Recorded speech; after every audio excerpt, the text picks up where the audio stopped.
Hello friends, welcome back to Anveshara channel. आज हम लोग पढ़ेंगे मानस का हंस उपन्यास जो अमृतलाल नागर द्वारा रचित है। ठीक है, जो हमारा यूजीसी नेट का सिलेबस है, ठीक है, उसमें उपन्यास हिंदी उपन्यास के अंतर्गत मानस का हंस भी है। ठीक है, तो आज हम लोग ये टॉपिक को पूरे विस्तार से पढ़ेंगे। ठीक है, चलिए पढ़ना स्टार्ट करते। देखिए, मानस का हंस के रचनाकार अमृतलाल नागर है। ठीक है, और इसका प्रकाशन वर्ष 1972 ईस्वी है। ठीक है, या इसका प्रकाशन वर्ष याद रखिएगा आप लोग।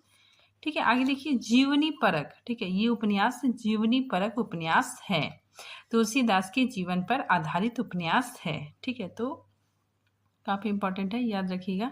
यह एक जीवनी परक उपन्यास है जो महाकवि तुलसीदास के जीवन पर आधारित है। आगे देखिए, इस उपन्यास में तुलसीदास का जो स्वरूप चित्रित किया गया है वह एक सहज मानव का रूप है। यही कारण है कि मानस का हंस हिंदी उपन्यासों में क्लासिकल का सम्मान पा चुका है। ठीक है, और हिंदी साहित्य की अमूल्य निधि माना जाता है। ठीक है, तो ये उपन्यास क्लासिकल का सम्मान प्राप्त कर चुका है। ठीक है, देखिए, क्लासिकल का मतलब क्या होता है? श्रेष्ठ, उत्कृष्ट उपन्यासों में ये गिना जाता है। ठीक है, तो क्लासिक मतलब क्या होता है? श्रेष्ठ, उत्कृष्ट उपन्यास। ठीक है, आगे देखिए, यह एक ऐतिहासिक उपन्यास है। अमृतलाल नागर बहुआयामी व्यक्तित्व है। ठीक है, इन्होंने उपन्यास, कहानी, ठीक है, और अन्य गद्य-विधाओं को भी लिखा है। ठीक है, सबसे पहले देखिए इनका उपन्यास। ठीक है, इनके द्वारा लिखित उपन्यास बूंद और समुद्र, सुहाग के नुपुर, अमृत और विष, एकदा नैमी सारण्य, मानस का हंस, ठीक है, नाचो बहुत गोपाल और खंजन नयन। ठीक है, तो देखिए ये सब काफी इम्पोर्टेंट है। ठीक है, मानस का हंस, नाचियो बहुत गोपाल, खंजन नयन। ठीक है, तो ये चारों अमृतलाल नागर द्वारा रचित महत्वपूर्ण उपन्यास है। ठीक है, आगे देखिए, इनके द्वारा रचित कहानी वाटिका, अवशेष, एटम बम, पीपल की परी, ठीक है, एक दिन, हजार अफसान। ठीक है, फिर देखिए अन्य में चैतन्य महाप्रभु की जीवनी, ठीक है, इन्होंने लिखी। साहित्य और संस्कृति का इन्होंने निबंध लिखा। ठीक है, फिर नेक्स्ट देखिए, चकलय व्यंग इन्होंने लिखा। हमारे युग निर्माता और सतखंडी हवेली का मालिक। ठीक है, ये बाल साहित्य है। ठीक है, तो अमृतलाल नागर ने उपन्यास, कहानी, ठीक है, व्यंग, निबंध इत्यादि चीजें भी लिखी है। ठीक है, अब देखिए उद्देश्य। मानस का हंस जो ये उपन्यास है, ठीक है, इसका उद्देश्य क्या है? ठीक है, देखिए, मानस का हंस उपन्यास पंडित अमृतलाल नागर का एक जीवनोपरक उपन्यास है जिसमें गोस्वामी तुलसीदास की मार्मिक जीवन को यथार्थपरक रूप देने के साथ उनके द्वारा भोगे गए यथार्थ के परिपेक्ष में मध्ययुगीन परिवेश का चित्रण करना ही उपन्यासकार का प्रधान उद्देश्य रहा है। अब देखिए, इस उपन्यास का सबसे पहले हम लोग भूमिका देखेंगे। ठीक है, तो इस उपन्यास में सबसे पहले आमुक लिखा हुआ है। ठीक है, आमुक मतलब भूमिका। ठीक है, तो देखिए भूमिका में क्या क्या चीजें अमृतलाल नागर ने लिखा है। ठीक है, उस चीज को हम लोग पढ़ते हैं। ठीक है, और ये जो भूमिका है, ठीक है, ये स्वयं अमृतलाल नागर जी ने लिखा है। ठीक है, तो चलिए आइए देखते हैं। गत वर्ष अपने चिरजीवी भतीजे रतन के पुत्रों के यज्ञोपवीत संस्कार के अवसर पर बम्बई गया था। ठीक है, लेखक बोलते हैं कि मैं बम्बई गया था। वहीं एक दिन अपने परम मित्र फिल्म निर्माता निर्देशक स्वर्गीय महेश कौल के साथ बातें करते हुए सहसा इस उपन्यास को लिखने का संकल्प मेरे मन में आया। ठीक है, काफी इंपॉर्टेंट है। ये अपने मित्र से मिलते हैं, महेश कौल। ठीक है, याद रखिएगा नाम। और उनसे बातें करते ही इनके मन में ये ख्याल आया। ठीक है, इन्होंने संकल्प किया कि मैं ये उपन्यास लिखूंगा। ठीक है, इस उपन्यास को लिखने का संकल्प मेरे मन में जागा। ठीक है, आगे देखिए लेखक क्या कहते हैं। महेश जी बड़े मानस प्रेमी और तुलसी भक्त थे।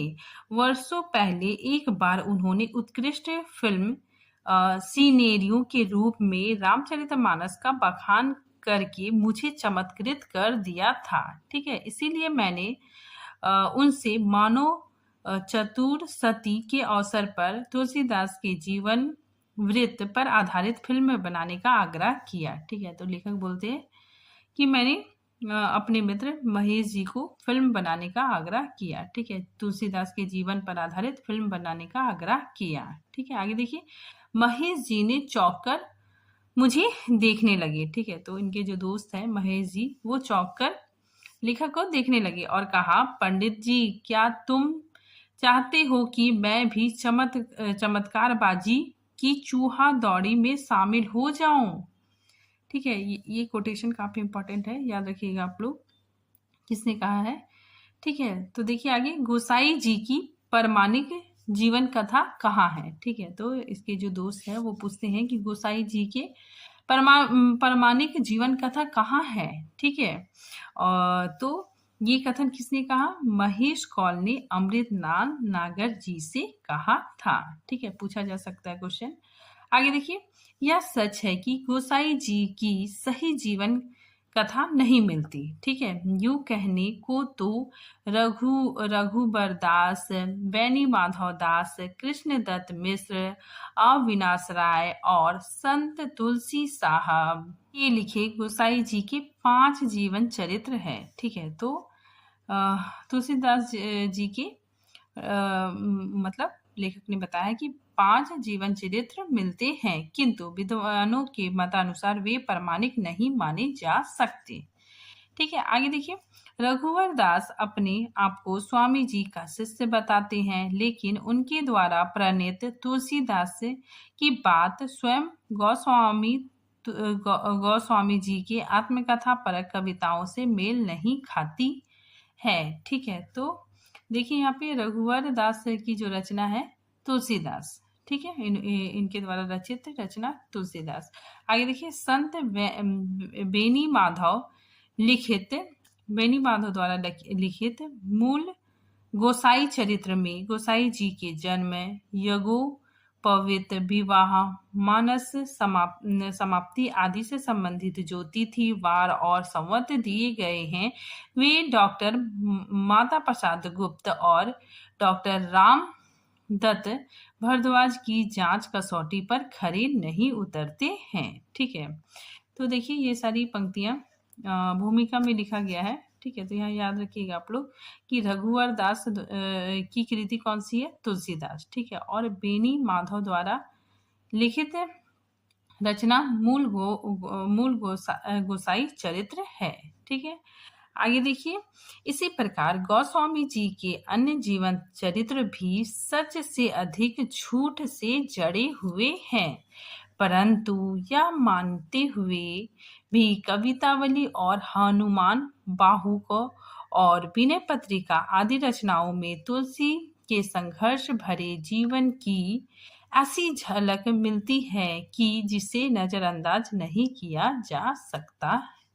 खैर, तभी यह भी जाना कि रामलीला करने से पहले गोसाई जी ने बनारस में नागनथैया लीला, ठीक है, प्रहलाद लीला और धूर्म लीलाएं भी कराई थी। ठीक है, तो लेखक बोलते हैं कि रामलीला करने से पहले गोसाई जी बनारस में, याद रखिएगा आप लोग नाम, नागनथैया लीला, ठीक है, प्रहलाद लीला और धूर्म लीलाएं भी कराई थी। ठीक है, इसमें धूर्म लीला को छोड़कर बाकी लीलाएं आज तक बराबर होती है। ठीक है, यह 3 लीलाएं किशोरों और नवयुवकों से संबंधित है। तुलसीदास ने वर्णाश्रम धर्म का पोषण भले ही किया हो, पर संस्कारहीन कुकर्मी ब्राह्मण, क्षत्रिय आदि को लताड़ने में वे किसी से पीछे नहीं रहे। ठीक है, तुलसी का जीवन संघर्ष, विद्रोह और समर्पण भरा है। ठीक है, इस दृष्टि से वह अब भी प्रेरणादायक है। ठीक है, आगे देखिए, ये काफी इंपॉर्टेंट है। ठीक है, ये लाइन आप लोग याद रखिएगा। ठीक है, भूमिका से लिया गया है।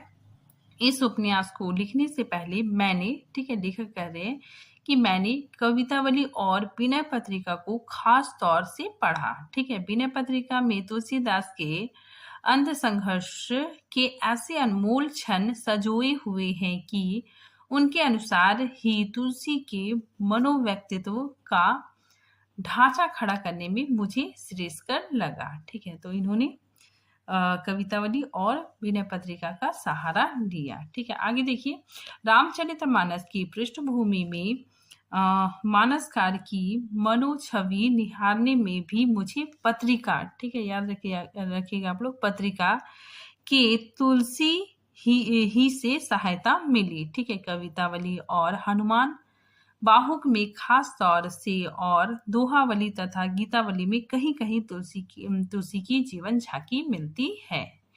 ठीक है, आगे देखिए, चूंकि डॉक्टर माता प्रसाद गुप्त और डॉक्टर उदय भानु सिंह के तर्कों से प्रभावित हुआ, इसीलिए मैंने राजापुर, ठीक है, को ही जन्म स्थान के रूप में चित्रित किया है। ठीक है, तो इन्होंने उपन्यास लिखा, ठीक है, मानस का हंस, ठीक है, इसमें तुलसीदास का जन्म राजापुर बताया है। ठीक है, फिर आगे देखिए, उपन्यास में एक जगह मैंने तुलसी और काशी की एक वैश्या का असफल प्रेम चित्रित किया है। ठीक है, वह प्रसंग शायद किसी तुलसी भक्त को चिढ़ा सकता है, लेकिन ऐसा करना मेरा उद्देश्य नहीं है। ठीक है, तो ये कहना लेखक जी का है, ठीक है, कि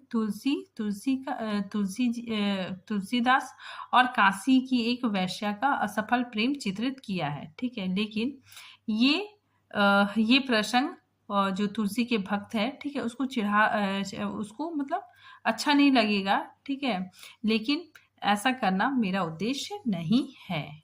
यह उपन्यास 4 जून सन 1971 ईस्वी को तुलसी स्मारक भवन अयोध्या में लिखना आरंभ करके, ठीक है, देखिए इन्होंने कहाँ पे लिखा, स्मरण भवन अयोध्या में लिखना आरंभ किया। ठीक है, कब? 4 जून 1971 ईस्वी में, और 23 मार्च 1972 रामनवमी के दिन लखनऊ में पूरा किया।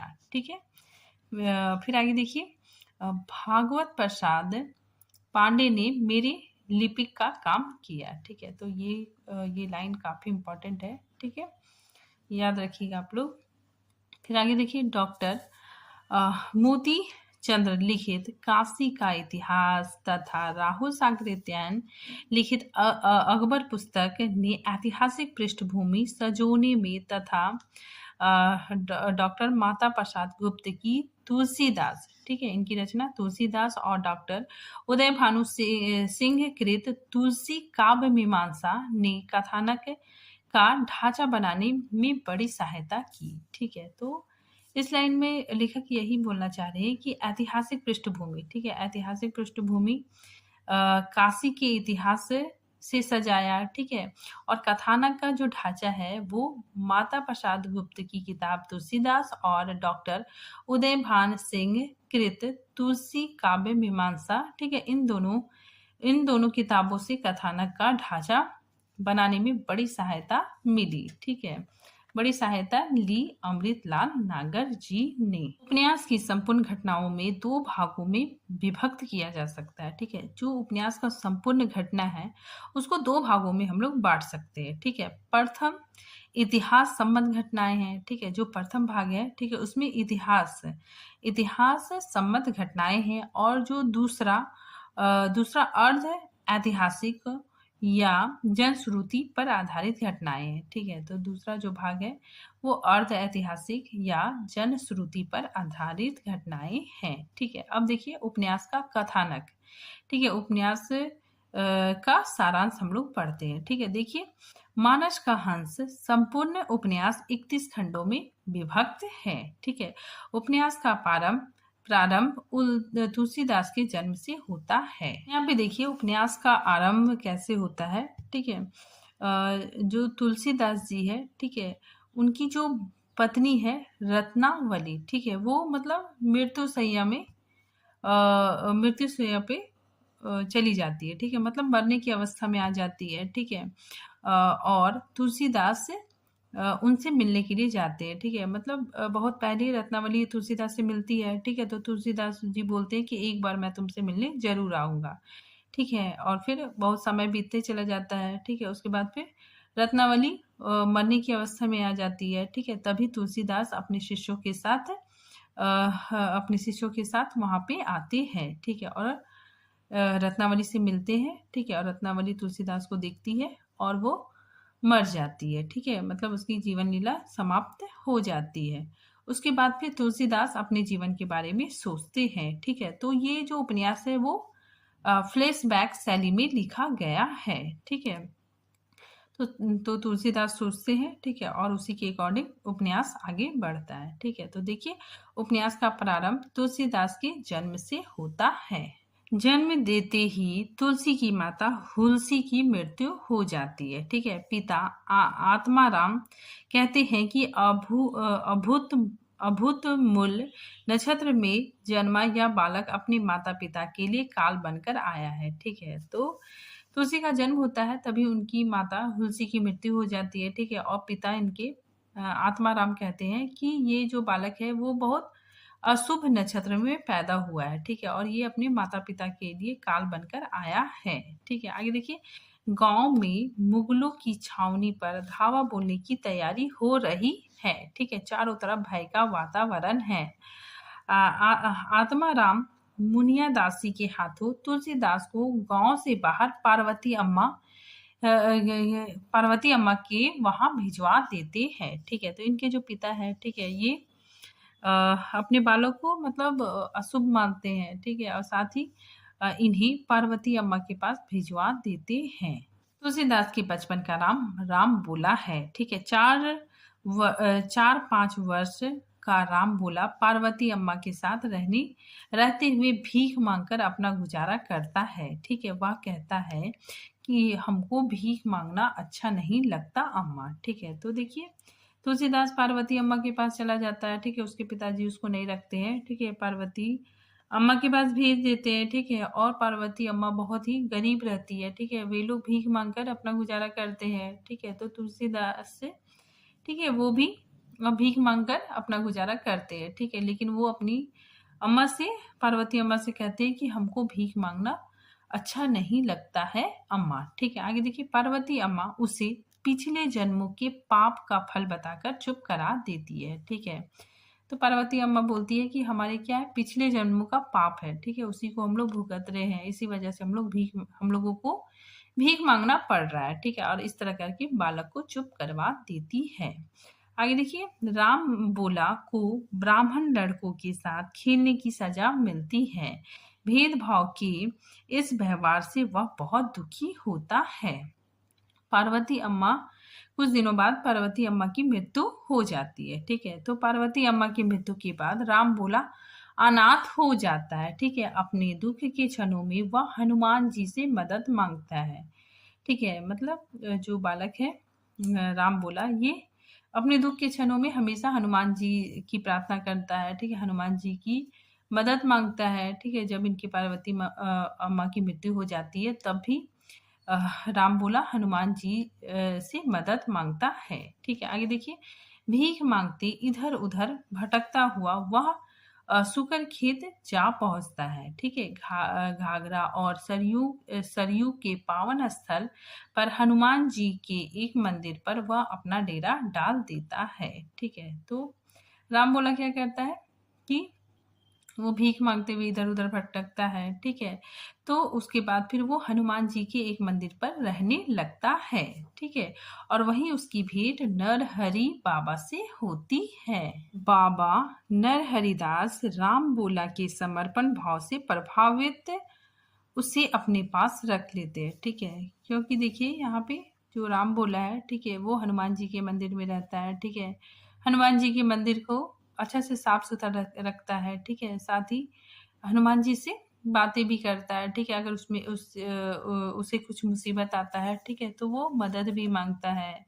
ठीक है, तो वो उनका जो समर्पण भाव देखकर बाबा नरहरिदास उसे अपने पास रख लेते हैं। ठीक है, आगे देखिए। बाबा के सानिध्य में रहते हुए राम बोला श्री राम के सच्चे स्वरूप के दर्शन करने का प्रयत्न में बावला हो जाता है। ठीक है, तो जो राम बोला है, ठीक है, वो बाबा से हमेशा प्रश्न पूछता है कि श्री राम देखने में कैसे लगते हैं, ठीक है, उनका स्वरूप कैसा है, ठीक है, उसे जानने की बहुत जिज्ञासा होती है। ठीक है, तो ऐसे में नरहरि बाबा राम बोला से कहते हैं कि तुझे संस्कार देने का समय आ गया है। ठीक है, बाबा नरहरि राम बोला को लेकर अयोध्या पहुंचते हैं। वहां मुगलों और पठानों के संघर्ष के कारण पूरे नगर में आतंक छाया हुआ रहता है। ठीक है, तो इस चीज को भी लेखक ने दिखाया है कि अयोध्या में मुगलों और पठानों का संघर्ष के कारण पूरे नगर में आतंक छाया हुआ रहता है। ठीक है, आगे देखिए। रथ यात्रा के दिन ब्रह्म मुहूर्त में राम बोला का मुंडन, ठीक है, तथा उपनयन संस्कार होता है। ठीक है, स्वयं नरहरि बाबा, ठीक है, नरहरि बाबा तुलसीदास के दीक्षा गुरु है। ठीक है, याद रखिएगा आप लोग। नरहरि बाबा उसे गायत्री मंत्र की दीक्षा देते हैं और उसी समय से राम बोला का नाम तुलसीदास हो जाता है। ठीक है, तो उसी समय से राम बोला का नाम तुलसीदास हो जाता है। आगे देखिए। दीक्षा प्राप्त करने के पश्चात, ठीक है, तुलसीदास ने नरहरि बाबा से दीक्षा प्राप्त कर लिया। ठीक है, तो दीक्षा प्राप्त करने के बाद शिक्षा प्राप्ति के लिए तुलसीदास काशी में आचार्य शेष सनातक जी के घर आ जाते हैं। ठीक है, तो ये नाम याद रखिएगा आप लोग, शेष सनातन जी। ठीक है, ये इनके शिक्षा गुरु थे। ठीक है, आगे देखिए। यहाँ गंगा राम से मित्रता होती है। ठीक है, तो तुलसीदास को यहाँ गंगा राम से मित्रता होती है। यहाँ रहते हुए तुलसी हनुमान जी को याद करते हुए अपने मन में भूत और भय से मुक्त करने का प्रयास करता है।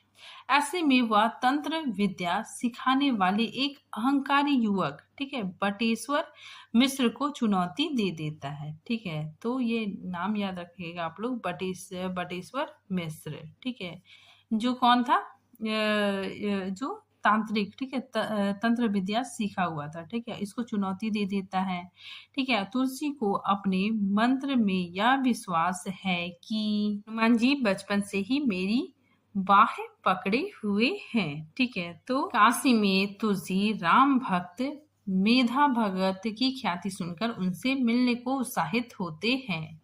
ठीक है, वे मेघा भगत से मिलने जाते हैं। वहां मोहिनी के भजन गायन से प्रभावित होकर उसके साथ भजन गाने लगते हैं। ठीक है, और मोहिनी के प्रति आकर्षित हो जाते हैं। ठीक है, देखिए, तुलसी की आवाज सुनकर सभी लोग चकित रह जाते हैं।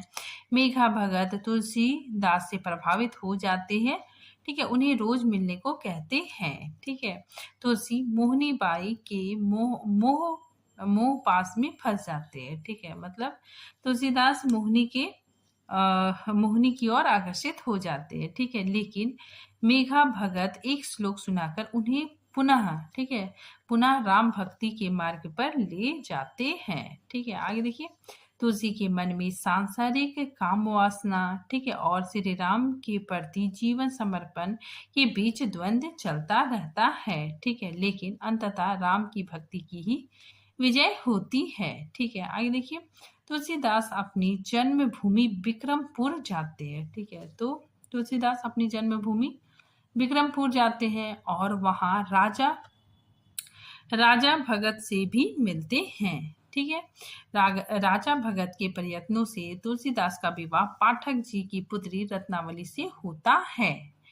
रत्नावली की चचेरे भाई, ठीक है, तो रत्नावली के चचेरे भाई गंगेश्वर द्वारा तुलसीदास के ज्योतिष कार्य में हस्तक्षेप किया जाता है। ठीक है, तुलसीदास क्रोधित होते हैं। ठीक है, क्योंकि गलत होते पर भी रत्नावली अपने भाई का पक्ष लेती है। ठीक है, किंतु बाद में सच्चाई पता चलने पर रत्नावली अपने पति का समर्थन और गंगेश्वर की उपेक्षा करती है। ठीक है, आगे देखिए। तुलसी रत्नावली के प्रेम में आकांठ डूब जाते हैं। ठीक है, तो तुलसीदास रत्नावली के प्रेम में डूब जाते हैं। ठीक है, उनके पुत्र का जन्म होता है। ठीक है, जिसका नाम तारापति रखा जाता है। तुलसीदास के मन में राम, ठीक है, राम और काम का द्वंद्व सदैव चलता रहता है। ठीक है, तो काफी इंपॉर्टेंट है कि तुलसीदास के मन में राम जी के प्रति, ठीक है, राम और काम का द्वंद्व सदैव चलता रहता है। ठीक है, आगे देखिए, तुलसी प्रवचन देने काशी जाते हैं। ठीक है, वहां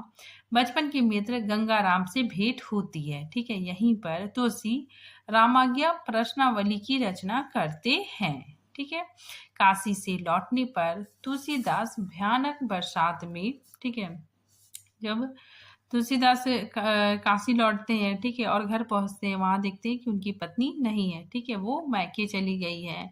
ठीक है, और तुलसीदास भयानक बरसात में रत्नावली से मिलने अपने ससुराल पहुंच जाते हैं। ठीक है, रत्नावली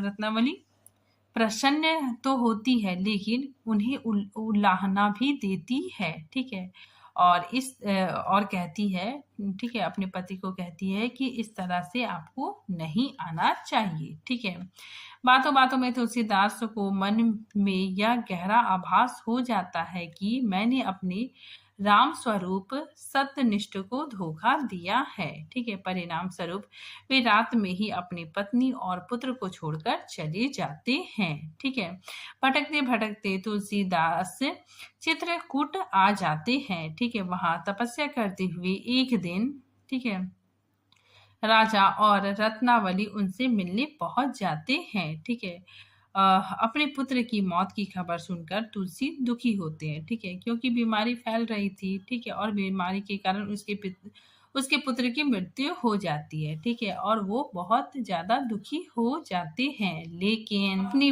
विरक्ति के मार्ग को छोड़ने के लिए तैयार नहीं होते हैं। ठीक है, रत्नावली स्वयं भी विरक्त हो रहते हुए उनके साथ रहने का निवेदन करती है। ठीक है, तो रत्नावली उनके साथ रहने का निवेदन करती है। ठीक है, लेकिन तुलसीदास वहां से भाग जाते हैं। ठीक है, भटकते हुए वे जनकपुरी पहुंच जाते हैं। ठीक है, वहां उन्हें स्वप्न में सीता जी आशीर्वाद देती है। ठीक है, और कहती है कि वाल्मीकि, ठीक है, वाल्मीकि भाषा अवधि में रामायण की रचना करने का आदेश देती है। ठीक है, मतलब तुलसीदास को सीता माँ आशीर्वाद देती है और कहती है कि तुम रामायण की रचना करो। ठीक है, वो भी अवधि भाषा में। ठीक है, यह कार्य करने के लिए तुलसी अयोध्या चले जाते हैं। ठीक है, यहाँ मठों और साधुओं की स्थिति को देखकर तुलसी बहुत निराश होते हैं। ठीक है, कि क्योंकि वहां पे मतलब दिखावटी, ठीक है, झूठे मठ और साधु होते हैं। ठीक है, उनकी स्थिति को देखकर तुलसीदास निराश हो जाते हैं। ठीक है, वह रामानुजी संप्रदाय के मठ के कोठारी भी बन जाते हैं। ठीक है, लेकिन वहां छबीली नामक दुष्ट महिला की बात ना मानने के कारण निकाल दिए जाते हैं। ठीक है, फिर आगे देखिए, रामायण रचना की चिंता बराबर उनके मन में बनी रहती है। ठीक है, अयोध्या में काशी तक, ठीक है, अयोध्या से काशी तक भीषण अकाल पड़ जाता है। ठीक है, चारों तरफ दुख त्रास का वातावरण नजर आता है। ठीक है, लोग भूख से मरने को विवश होते हैं। ठीक है, ऐसे में लोग कहते हैं कि राम जी की अयोध्या में अब रावण का राज्य है। ठीक है, तुलसी अयोध्या में रहते हुए प्रवचन करने लगते हैं। ठीक है, तो तुलसी अयोध्या में रहते हुए प्रवचन करने लगते हैं और एक बार फिर उनके नाम की धूम मच जाती है। ठीक है, मतलब लोग उन्हें बहुत पसंद करने लगते हैं, उन्हें प्रसिद्धि मिलने लगती है। ठीक है, तभी अयोध्या के झूठे पंडित श्री वैदही वल्लभ चरण कमलराज, तुलसीदास, सुदर्शन, राम दत्त आदि तुलसी को बदनाम करने की साजिश करते हैं। ठीक है, लेकिन वे नाकाम होते हैं। तुलसी सूफी कवि जैसी और कबीर वाणी से भी प्रभावित होते हैं। ठीक है, तुलसी राम नवमी के दिन, ठीक है, देखिए ये लिखना अपना रामचरितमानस लिखना प्रारंभ करते हैं। देखिए कब प्रारंभ करते हैं। तुलसी राम नवमी के दिन अयोध्या में रामायण, ठीक है, अर्थात रामचरितमानस की रचना प्रारंभ करते हैं। ठीक है, अयोध्या में अपनी विरुद्ध साजिश से दुखी होकर तुलसी काशी आ जाते हैं। ठीक है, काशी में अपने बचपन के मित्र गंगा राम के घर में टोडरमल से भेंट होती है। ठीक है, दोनों में मित्रता हो जाती है। तुलसीदास को काशी में भी विरोधों और दुष्ट लोगों का सामना करना पड़ता है। ठीक है, वे अपने रामायण की रचना को लेकर चिंतित रहने लगते हैं। काशी में 80 घाट, ठीक है, याद रखिएगा, काशी में 80 घाट पर वे आरण्य कांड जनता को सुनाते हैं। ठीक है, जनता मंत्र मुग्ध हो जाती है। ठीक है, और उनका बहुत ही अधिक सम्मान करती है। ठीक है, यही तुलसी को कवि कैलाश और जयराम साहू मिल जाते हैं। ठीक है, फिर आगे देखिए, तुलसी जाति पाति के बंधनों को नहीं मानते हैं। ठीक है, अतः उन्हें ब्राह्मणों का भी विरोध झेलना पड़ता है। ठीक है, अपने मित्र टोडरमल, जयराम और गंगाराम के आग्रह पूर्वक दबाव से तुलसी लौलक कुंड पर एक वैष्णव मठ में गौस्वामी का पद स्वीकार कर लेते हैं। ठीक है, तो तुलसीदास गौस्वामी का भी पद स्वीकार कर लेते हैं। मठ में एक दिन रत्नावली आ जाती है। ठीक है, लेकिन अपनी साधना और लोक भयवश तुलसीदास उसे वापस भेज देते हैं। ठीक है, तो रत्नावली को वापस भेज देते हैं।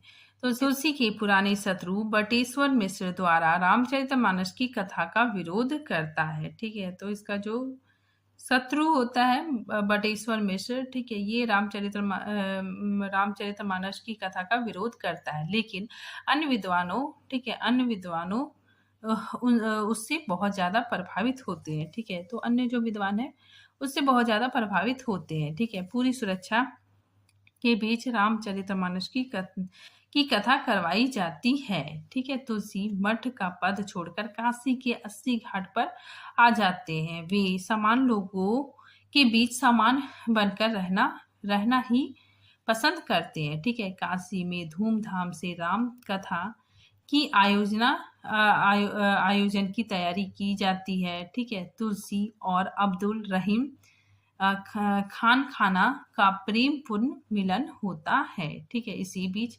काशी में फ्लैग बीमारी फैल जाती है। ठीक है, तुलसी लोगों की रक्षा करने के लिए 9 युवकों की टोली को तैयार करते हैं। ठीक है, तुलसी को भी बीमारी लग जाती है। ठीक है, तुलसी स्वयं रोग सैया पर चले जाते हैं। ठीक है, मतलब तुलसी को भी बीमारी हो जाती है।